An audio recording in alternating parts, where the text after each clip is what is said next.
has a perfect game suited for the modern NBA. 6'8", 230 pounds. His game really pops in transition. Now, he's not a Ben Simmons caliber athlete, but there's that same type of excitement when he attacks the defensive rebound and pushes in the open floor. In the half court, he's a tactician in pick and roll. He's outstanding using both sides of the floor, extremely creative with his deliveries. To me, he's the best passer in this draft. We haven't seen a guard who can pass the ball out of ball screens like him in quite some time. Then he's a fearless shot maker.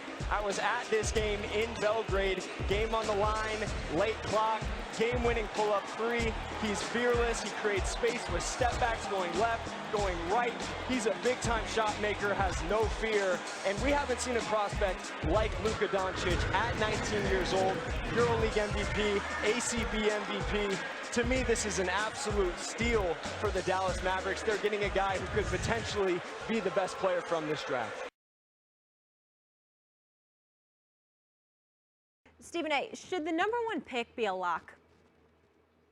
Absolutely. For the Phoenix Suns, absolutely. DeAndre Ayton is going to be the #1 overall pick, but it's incredibly important that the Phoenix Suns don't mess this up. He's right there in Arizona. He's right down the road. You need a box office attraction who can flat out ball, who's a big boy, the size, the athleticism, and the combination of all of those things with his gifts that you simply can't teach. I don't give a damn about how this kid in Europe looks. Now let's go to Doncic.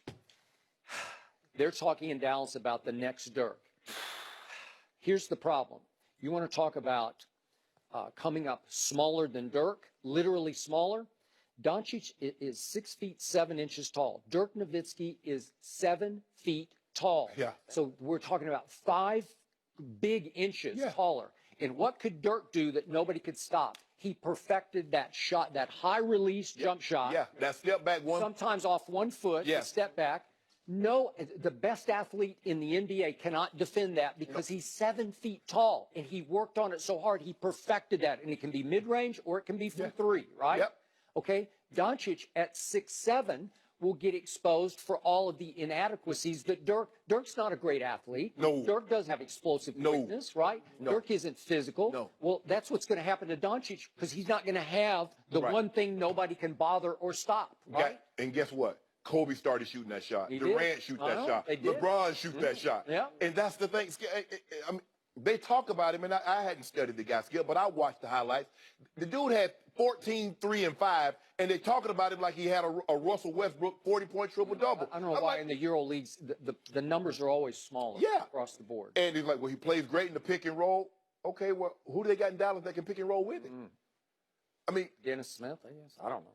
and that's the thing, though. He's European, or he's going to be the dirt. Skip, that's an anomaly. When I watch Ben Simmons, 6'10" point guard, and nobody in the NBA can stay in front of him, and he's got great court vision, I'm like, oh, like that doesn't come down the conveyor belt. Yeah. This kid's a really, I mean, he's better than Ricky Rubio, but he doesn't look, he doesn't look special to me. I think, Colin, with him, it's you have to remember, too, kind of who he's playing against, right? Like, so he's only 18 years old, and he's been playing at this top division now in Europe for a couple of years. Yeah. So he's a little more tested than, like, the traditional European prospect. There was a clip that kind of made the rounds during the conference finals when I was out, I think I was in Houston, and it was he had a step back 3 that kind of had everybody like, oh, wow, like, he stepped back to an NBA distance. He looked kind of like Harden, and it's like, I just wish it was faster. That's my takeaway. He doesn't pop athletically. Yeah, and it's hard, like there was another clip of him, I think, trying to dunk in warm-ups, and I don't want to say he looks strained, but it looked kind of like me trying to like grab the net, like hit the backboard a little bit. Yeah. Where I just wish it was a little bit more. Now, this has to be an overstatement. But a longtime NBA scout that I respect, I know knows his stuff, he said he's a cross between Larry Bird and Steve Nash. I said, if that's the case, then this dude's gonna light the league on fire. Tell me about Luka Doncic. Okay. His feet is slower than rush hour traffic. Okay, really slow feet. Really, that's a problem. Really slow feet. He struggled with quick defenders. Okay. guys defending him. Oh yeah, guys Okay. getting in his That bothers pocket, me. getting after him. Not a great You're gonna athlete. see that obviously in the Every NBA. night. Yeah. The athleticism, that's the problem. The lack of athleticism. Yeah, it doesn't have it. He Doncic- shoots it like he does. No, he don't shoot Okay, it like because that. you got a lot of guys that can shoot it well. Yes. Does that bother you that he can't? We tend to over sensationalize European Yes, we basketball. do. Okay, there's restrictions that cater to him. You can't have 9 Americans on the floor in Europe. It sounds like you're saying Luka will not be like a perennial all-star type player. I don't but see if that. he's I don't believe he's a lottery pick. not a lottery No, pick. I don't. Wow. So I'm not loving what I'm hearing about Luka then. So his NBA comparison is Hedo Turkoglu. I don't see Steve Nash, and I definitely don't see Larry Bird.